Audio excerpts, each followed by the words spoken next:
Hello and welcome to episode 3 of the Comedy Smudge podcast. I'm your host, Jeff Gobeil, and this is the Comedy Smudge. This is where I get a little off my chest. I gotta smudge myself in that way, and it's usually comedy related, man. I usually get frustrated, I guess, with comedy, and instead of letting it fester and letting it sit in me, I bitch about it here, and then hopefully it's good. I am coming off a cool run.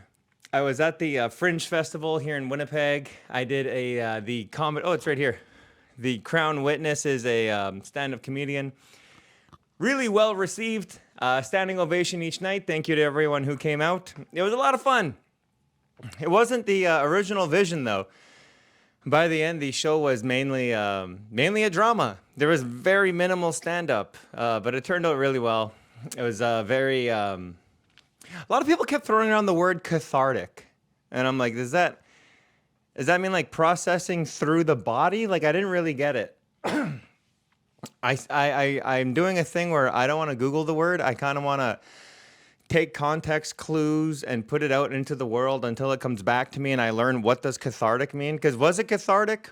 Probably, but I don't know what that word means. But yeah, the whole process, it followed my my court trial. I've been in court the last 5 years trying to get my childhood abuser behind bars. And spoiler alert, he was put behind bars. And I wrote a whole play about it, and it was excellent. It was a really good time. The venue that I was in, it was a broken AC because I think 2 or 3 weeks before the show started, it was over at the West End Cultural Center. The AC in the building broke, and as a result, they couldn't get it fixed in time because a lot of places had their AC break. It was a massive heat wave in Winnipeg, followed by tornado warning after tornado warning. So when all the technicians are busy fixing other places' ACs, I'm willing to bet to this day it's still not fixed. But either way, we're doing a re-up of the Crown Witness. A re-up, a remound. I want to do a show where it's actually 2 shows. One is just the fringe version, and another will be the director's cut. That's where I want to put back in all the jokes that we had to cut out for time and for inappropriateness. A big part of the Crown Witness was taking care of the audience, making sure that not only am I okay as a performer, but the audience is okay and hearing the subject matter, because it is a lot of abuse. And when it comes to abuse around children, it could be quite... traumatizing, I guess, potentially. It's heavy anyways. Especially when me, the performer, I'm the one who lived through it. So, I hope everyone's okay. So anyways, yeah, we had to cut a lot of jokes, and I just want to put them back for one director's cut, and it's going to be fun. I'm calling it the unfringed, unhinged version, the director's cut, the Q&A session, yeah, it's going to be weird. I'm looking forward to it. But the other thing I wanted to bitch about was spoiler warnings. What the fuck, man? Spoiler warnings, I think, have gotten out of hand or too much. I saw someone online talking about the Odyssey, and they're like, spoiler warnings if you haven't seen it. And then the top comment was like, by the way, this book has been out for 3,000 years. This is Homer's epic poem, the Odyssey. It was just recently adapted. I think one small change was made in the ending of the book versus the ending of Nolan's movie. Not enough to change the viewing experience at all, even going into it with the knowledge of it. And then, yeah, people are giving spoiler warnings. Here's my thing. When I'm doing stand-up, I like referencing topical stuff. It's one of my favorite ways to start any show, to be like, hey, did you guys see this movie? Hey, did you see this in the news? Hey, did you notice with the weather? I think it really brings people into the room because it's like, here's the outside world, and I'm going to make a joke about it. Now, come join me in this room. But I wrote a joke about the Odyssey and spoiler warnings. But the issue is there was next to no one in the audience who had seen the Odyssey. Now, this isn't the only time this has happened. I recently did a joke about the new Spider-Man movie, Brand New Day. And same thing, I was like, who's seen the Spider-Man movie? Spider-Man almost goes, it is an MCU movie. It's also a Sony movie. It's also Spider-Man. in my mind, it kind of goes beyond the MCU. So if you're someone who doesn't like the Marvel movies, doesn't like the superhero movies, you can still enjoy a Spider-Man movie. And it's a Spider-Man a little more adult. Spider-Man was always portrayed as a teenager in high school, and I think it was the Tobey Maguire, Sam Raimi, I want to say, who went a little beyond that, and then he's in college by the third one. Spider-Man is officially out of not only out of high school, but his friends in the movie are done with university and done with college, and they're in that age, and that's where the new Spider-Man movie explores, and it's cool. Except the audience hadn't seen the fucking Spider-Man. I was like, guys, damn it! I'm trying to make jokes here. Would you go watch a movie? God. And the last one was Obsession. Obsession, absolute smash hit. And again, I'm covering Marvel movies, The Odyssey, a Nolan movie for these artsy fucks, and then Obsession, an indie horror made by really young people. That the demographic of jokes that I'm telling should reach a very large audience. But the same thing, I'm like, who's seen Obsession? And maybe two hands. Like, yeah, I'm like, how the fuck? Now there is something to be said about audience members not putting their hand up for movie suggestions, especially in venues that don't have the best lighting. If lights are on in a venue, your audience isn't gonna laugh. They don't want to be seen. Your audience wants to be seen sitting in the dark, unseeable, so people don't know what they're reacting to or what they're laughing at. Every time before I ever did comedy, when I went to like Rumors or one of the bigger arena shows, that was my favorite part, that I can be a silent, invisible member of the audience laughing at this fucking idiot on stage making poop jokes. So there's something to be said about audience members not wanting to be like, I've seen Spider-Man, or something like that. But I tested the audience. I asked them, has anyone seen taking my white friend to do black people shit, taking my black friend to do white people shit? Everyone's seen that. I'm like, yo, go to a movie theater. Get off your fucking phone. The issue with references to channels or accounts, influencers, whatever, like these guys on Instagram, it's so fleeting. Spider-Man will stand the test of time. So will The Odyssey. Obsession, probably. But these guys taking my white friend to do black people shit, taking my black friend to do white people shit, dude, they'll be gone in like a year. Man, oh man. God, it's so frustrating. Anyways, quick smudge. Get rid of that. Smudge it all. Come on, Jeff. You're the one who can't figure out the audience. It's your job to make them laugh. You see how hard I am on myself. Oh, man. Yeah, I found that endlessly frustrating. And my joke was funny, by the way. Everyone knows what the sirens are. Anyone who has been through high school should know what the sirens are. The sirens are these beautiful women with alluring voices that entice men to come to this island, but the waters approaching the island cannot be swam in, are impassable. And then when you eventually get to the island, the shores are nothing but rocks, so it's certain death. But the issue is the siren's song are so alluring that no man can withstand it. And the whole thing with the Odyssey is Odysseus himself gets tied to a ship mast, and then he wants to hear it because he's like, I'll be one of the men who have heard it and lived, and I just need my guys to ignore him and go. And of course he hears it. And the whole thing with the siren songs is that they're also different for every man who hears them.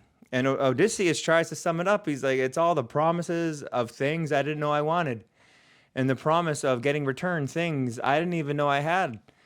And yeah, it's cool, and that's why it's enticing. But the joke for me is, what would I hear? What would the siren songs be to me? And to me, it would be voices being like, you're worthy of love.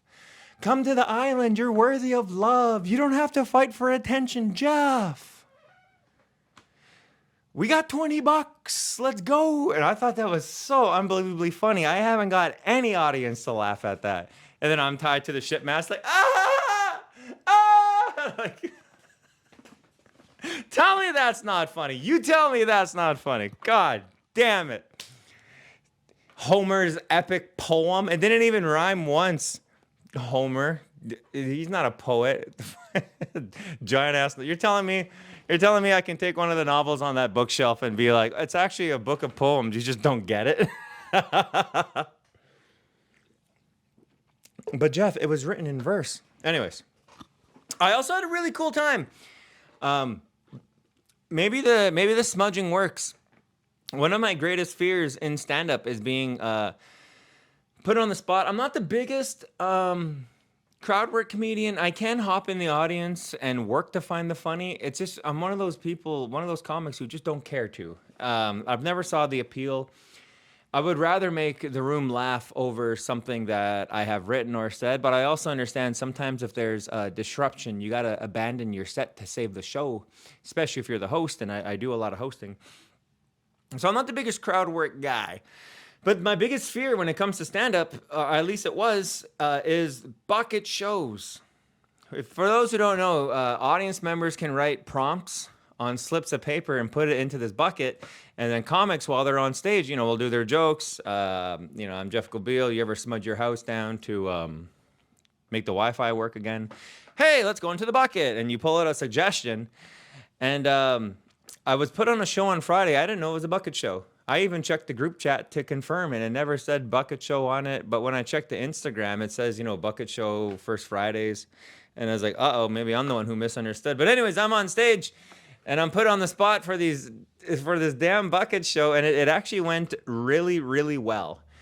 I don't know what's changing in me. I feel like Spider-Man in Brand New Day when he awakens and his eyes are all black. I feel like that. And I'm coming into my own within comedy. You know what I feel like? I think this is what people mean when they say you're finding a voice. Some people are like, you don't find your voice in comedy for 10 years, minimum 6 years. And I don't know. If comparison is a theft of joy, then when it comes to measuring yourself by other people's metrics, I don't know what that means. I've just learned not to do it. So I don't know. I think yeah, somewhere along the line, I've gotten not only comfortable on stage, I've got a good reservoir of jokes.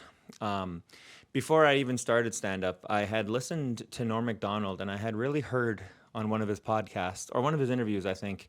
He said his goal for comedy was to have a joke ready for every single situation imaginable.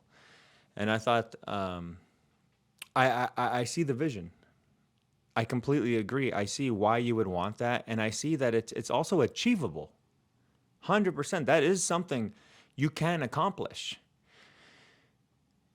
in terms of stand-up, anyway. So when it comes to something like the bucket show, and I'm pulling names out, and I'm going between, here's my written jokes. Now I'm leaning over here into the bucket. I don't know what to make a joke about. One of them was lesbian porn. Another one was Wes Anderson directs pornography. And I'm like, that's the same joke. I pulled out sharding. I also pulled out your favorite childhood trauma story, and every day of the week. I got that every day of the week. But yeah, it was a mix of jumping into the audience, bugging them, going back to the bucket. I'm always so self-conscious about never saying, who put this? Who wrote this? To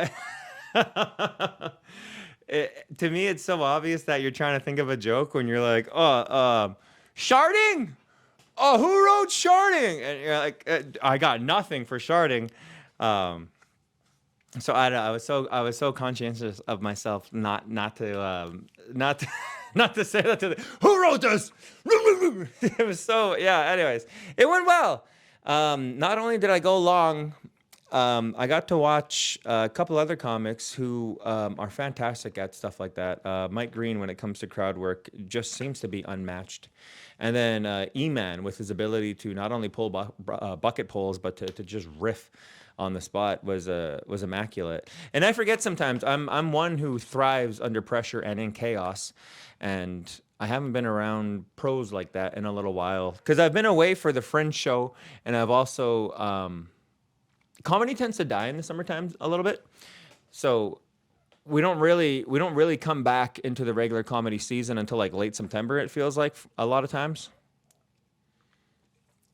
So to be on a show like that, to be getting as comfortable as I am, and to get that recognition not only from the audience but from the other comics on the show, it means a lot. It's I finally feel like I'm hitting my stride, and it feels good. I recently was on the Great Outdoor Comedy Festival, and that's another thing. I am so bad at receiving love.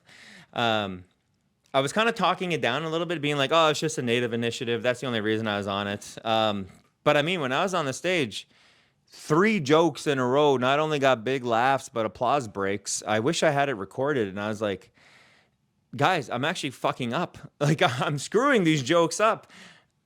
But they're written in such a way. My other thing, yes, write a joke and have something ready for every situation, but make your jokes bulletproof. If I fuck up the order of the punchline, it's still salvageable, just the way I write. Anyways, my issue was in the Great Outdoors Comedy Festival, no one warned me about the echo. So when I'm talking and I'm like, "Hi, my name is Jeff Gobeil," it goes, "My name is Jeff Gobeil, Beal." And I was waiting for that echo to stop before continuing to talk. And I think I must have wasted like a minute and a half doing that, because I have not only never experienced that, it never occurred to me until about a minute and a half into the set that the audience isn't hearing the echo like I'm hearing the echo. So I'm on stage, I'm trying to do my jokes, like, "Oh, you ever get an ex-girlfriend trying to text you saying she wants you back? And I finally, the other issue was the other two native comics for the Great Outdoor Comedy Fest. It's a thing with nerves. When you're nervous, you don't realize you're doing it, but you'll actually put your back to the wall. So I was like, "Hey, I don't want to have my back to the wall. I'm going to go to the front of the stage." And I did. But the other issue was the timer was at the front of the stage. So I can no longer see the timer because I'm right at the edge of the stage. So I'm a minute and a half in. I look down. I'm like, "Uh-oh, I'm not a minute and a half in. I am 4 minutes in. I got my last joke to go." It completely flew by. It was a fantastic experience. Shout out Southern Chiefs. Shout out Great Outdoor Comedy Fest. And shout out that lady at the open bar that gave me all that coffee and all those bubblies. That was amazing. Shout out Tommy's Pizza in Winnipeg. I think I have my hat right over here. Hoorah! Tommy's Pizza in Winnipeg. They hooked it up. Man, oh man. I've never worn promo. Unsponsored. Just a whore. Yeah, Great Outdoors Comedy Fest. That was amazing. Let me see how much time left. Okay. My last piece that I wanted to talk about, while I smudge myself, I realized something. When I was newly hosting Rumors, when I was in the Fringe Festival, and I think it's been a constant since I started stand-up, was something's been bugging me. And it took kind of self-sabotaging myself over at Rumors. When it came to Rumors, I was getting so tired of my own set, so caught up in all the behind the scenes that went into hosting. Because, I shouldn't give anything away, but there's a few things behind the scenes you have to do. And I wanted to make sure that I was not only learning that side, but I was doing that side of things good. I was taking care of the headliners. I was making sure that I was memorizing instead of just writing down on a piece of paper the upcoming shows. Trying to find that good space, and then trying to find my voice as a host. And I remember being on stage feeling like I can hear myself not doing well, knowing how to do well, and then also being unable to stop myself from being bad. It was so, I don't know what the word would be, damaging? Not damaging. It felt misaligned, like internally. It's like I know how to do well.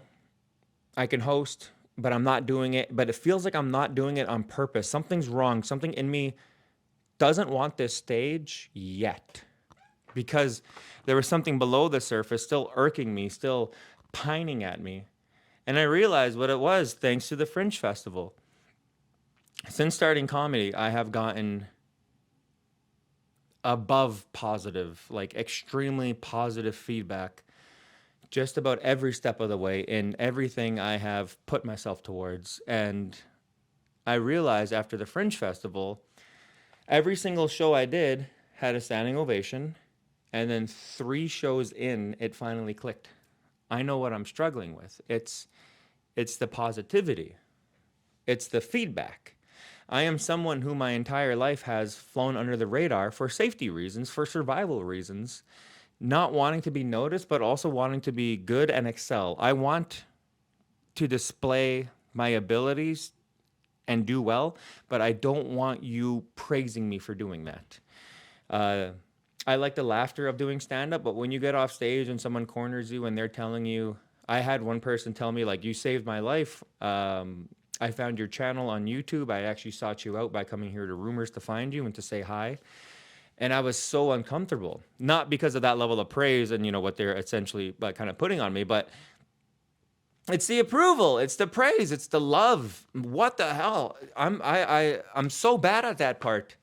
Someone had told me if anyone gives you praise, take it seriously as much as you can and thank them. And then when it went into Rumors, it was all my friends, and it's almost like instant recognition from the entire scene. Everyone's like, oh shit, okay, you got the nod. Okay, well, you're doing probation. Let's see how you do with Rumors. And obviously I did bad. They they benched me at the 3-month mark. But suddenly everyone, for the most part, was being extra cool to me, and I was getting shows booked as a result of it. And people were like, "Oh, this guy's a host of Rumors. That's your next, your newest credit and your biggest credit." Even everyone like at my level, and then when you talk to people who like comedy, one of the things with Winnipeg, you'll get 2 things with Winnipeg. People will be like, "We had a yuck yucks," and the other one is, "I love Rumors, Rumors Comedy Club." And then to tell people like I'm a host, they're like, "Oh my goodness, you're actually someone we should watch." And then it finally, during Fringe, I realized it's that love, it's that positivity, it's that feedback. Here I am, someone who's grown up feeling like I have to earn attention and I have to earn love. But when I'm earning it, it's like, what do I do with it? Stop. I've lived so long without it. It's uncomfortable when I receive it. So I think like my next, I don't know, call it therapy venture, the next step of this goddamn healing journey. Now that Fringe is done, now that I'm able to put that court piece behind me, my child abuse behind me, and just move on and live my life, I think the next big hurdle is something to do with love. I don't know. I'm almost like talking myself in a corner here. I can feel, by the way, how uncomfortable you are listening to this, huh? Yeah, I think that's going to be my next big piece, my next journey is trying to get comfortable with that. Because if I can, then my belief is maybe I'll stop self-sabotaging, and then maybe, just maybe, I can go back not only to Rumors, but maybe start hitting the road, checking out other clubs in this great country. I got the invite. If I'm ever in Ontario, if I'm ever in Ontario, find my way to Ottawa, and there's Absolute Comedy, give them a heads up, and I can get on their stage. Obviously, Sask, my friends over in Edmonton. So it's cool that I'm starting to expand this, but yeah, it's that internal struggle that seems to be holding me back. What do you do with that? I don't know. We'll find out. You know how I'll find out? I'm getting married in like a few days here, man. Oh, my wife. My present wife. My future wife. I think that's kind of everything I wanted to talk about. Can't make jokes works because no one likes movie references. Talk about love. Talk about the Fringe Fest. Talk about... Oh, yeah, sorry. The last piece. And we'll smudge ourselves together of this one. How much time I got? I got like 2 minutes. Okay. The Winnipeg comedy scene. Yes, it is summertime. Yes, comedy dies the fuck down when it comes to summertime comedy. But man, we are in a desperate position in terms of open mics and in terms of venues that'll have us to produce amateur shows. This is the venture. This is the path that I've made my way through and that I live in and that I have climbed, and I hold it so sacred, and I want it to thrive. I want that path to be available for other people. I don't want to see it die down. But man, it feels like outside of a few producers above me, there's like no producing going on by people at my level, except Gagne. There's no one below me kind of pining. I shouldn't say below me, but people newer than me. There's no one like producing shows and just trying, just experimenting. The venues I don't think want us anymore. I think I've been warned. Improv, when it goes up, comedy goes down. And it seems in the city when comedy starts to go up, improv will go down. Right now, improv is booming in our city. So yeah, I this feels like a stand-up recession. We either need the artists to come back or the comics to be better. Either way, man, it's hard out here for a pimp. I'm trying to find a new Tuesday spot for open mic. I think the only person out there looking is Tyler Katowski. Big shout out to Tyler. Should he find an open, I got so much respect for him producing an open mic. I hope he does find a spot. I mean, I've reached out. I'm on place number 4 now, trying to find my own spot. Yeah, I don't know, man. Stay tuned. We'll see how it goes. But for the current state of Winnipeg stand-up comedy, quick smudge. Get rid of all of it. All right. Thank you for sticking around for episode 3. Sorry, it's a little bit of an awkward one, but I don't think anyone's going to be listening to these until like a year from now anyways. So we'll catch you later.